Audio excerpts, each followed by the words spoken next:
gens, on a conçu des femmes dans nos têtes. On a de les meilleurs modèles. J'aimerais que ma femme soit comme ça, taille de guêpe. Si elle peut avoir des rondeurs, parce que toi, tu aimes les apouchous. Chacun a imaginé un certain nombre de femmes. Les amis, c'est pas ce type de femme que... Ce qui est dans ta tête là, c'est pas ce que Dieu te donne. Parfois, tu peux avoir choisi la forme que tu as vue.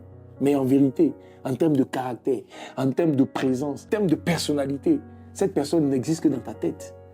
Donc, quand Dieu te donne une femme, ce que Dieu attend de toi, c'est que cette femme-là, tu la cultives. Je parlais de cultiver. Il va dire à l'homme de cultiver le jardin. Mesdames, oh, qu'il est magnifique d'épouser quelqu'un qui a déjà développé l'art de cultiver. Quand on parle de l'art de cultiver, on est en train de parler de ressortir le meilleur de quelque chose. Quand nos parents récupèrent dans nos villages les différents champs, quand ils récupèrent des plantations, regardez comment ils donnent de la valeur à la plantation. Hein? Ils vont enlever les herbes. Ils vont défricher. À un moment donné, ils vont mettre de l'engrais pour que cette terre-là, à un moment donné, sorte le meilleur d'elle-même. Et ils amènent la terre à produire du fruit.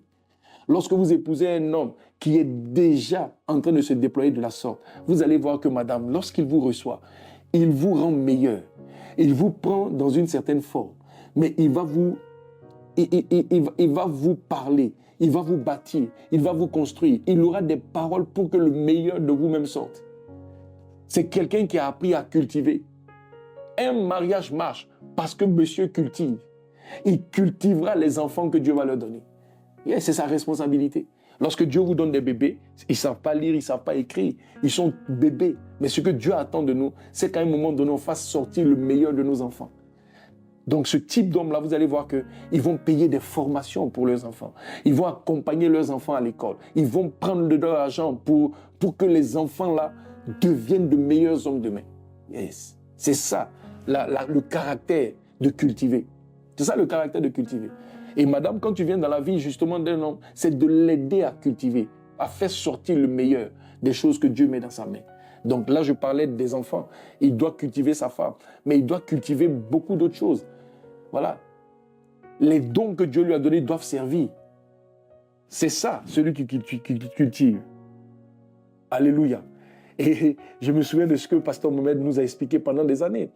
En parlant de beaucoup de gens, on a conçu des femmes dans nos têtes.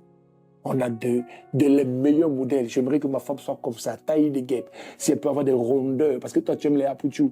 Chacun a imaginé un certain nombre de femmes. Les amis, ce n'est pas ce type de femme que... Ce qui est dans ta tête, là, ce n'est pas ce que Dieu te donne. Parfois, tu peux avoir choisi la forme que tu as vue. Mais en vérité, en termes de caractère, en termes de présence, en termes de...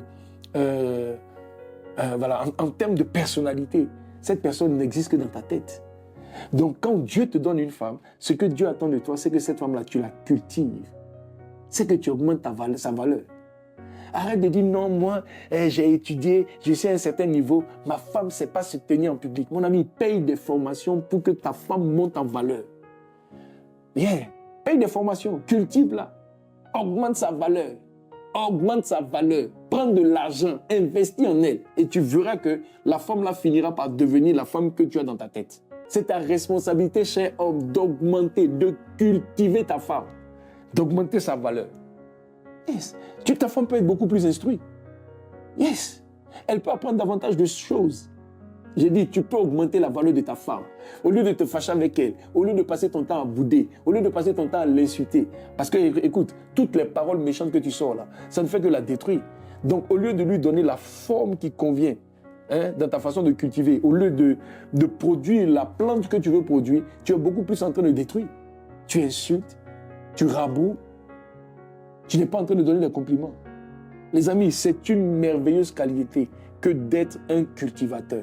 Quelqu'un qui cultive, qui augmente la valeur des choses. Je prie que tu le deviennes au nom de Jésus. Je prie que tu le deviennes au nom de Jésus. Je prie que tu façonnes ta femme selon le rêve que Dieu a déposé dans ton cœur. Quelqu'un peut dire amen à ça? Éphésiens chapitre 5, verset 25 en parle. En parlant du mari. Il est dit, Marie, aimez vos femmes comme Christ a aimé l'Église. Et puis il dit, et s'est livré lui-même pour elle afin de la sanctifier par la parole. Tu vois, ça c'est le caractère de quelqu'un qui cultive. C'est le caractère de quelqu'un qui augmente la valeur de la chose qu'on lui a donnée. Afin de la sanctifier par la parole, après l'avoir purifiée par le baptême d'eau, afin de faire paraître devant lui cette église, donc sa femme glorieuse, cette église glorieuse, sans tache, ni ride, ni rien de semblable, mais sainte et irrépréhensible. Cher ami, la femme que tu as aujourd'hui, elle n'est pas sainte. Elle est répréhensible, elle a beaucoup de défauts, elle a beaucoup de limites. La solution, ce n'est pas d'aller prendre une autre femme. Non, moi je suis fatigué de cela. Hey, joue ton rôle, cultive la femme là.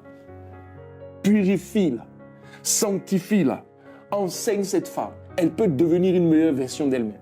Je répète, elle peut devenir une meilleure version d'elle-même si tu décides de cultiver.